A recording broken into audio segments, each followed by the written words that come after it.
ভাবুন তো, যে দেশে দাঁড়িয়ে আপনি সমুদ্রের সৌন্দর্য উপভোগ করছেন, সেই দেশটাই যদি একদিন সমুদ্রের পানির নিচে হারিয়ে যেতে শুরু করে। অবিশ্বাস্য হলেও মালদ্বীপ আজ এমনই এক ভবিষ্যৎ ঝুঁকির মুখে। কিন্তু কেন? বিশ্বের অন্যতম সুন্দর এই দ্বীপদেশ সমুদ্রপৃষ্ঠের উচ্চতা বৃদ্ধির জন্য এতটা ঝুঁকিতে। আর সত্যিই কি একদিন পুরো মালদ্বীপ পানির নিচে চলে যাবে?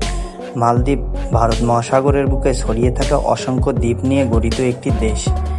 এর অনেক দ্বীপ সমুদ্রপৃষ্ঠ থেকে মাত্র কয়েক মিটার উঁচু। জলবায়ু পরিবর্তনের কারণে পৃথিবীর তাপমাত্রা বাড়ছে, বরফ গলছে এবং ধীরে ধীরে বাড়ছে সমুদ্রপৃষ্ঠের উচ্চতা। এর ফলে মালদ্বীপের নিচু দ্বীপগুলোতে উপকূল ক্ষয়, বন্যা এবং লবণাক্ত পানির প্রবেশের ঝুঁকি বাড়ছে। তবে এর মানে এই নয় যে নির্দিষ্ট কোনো দিনে পুরো মালদ্বীপ হঠাৎ করে পানির নিচে চলে যাবে।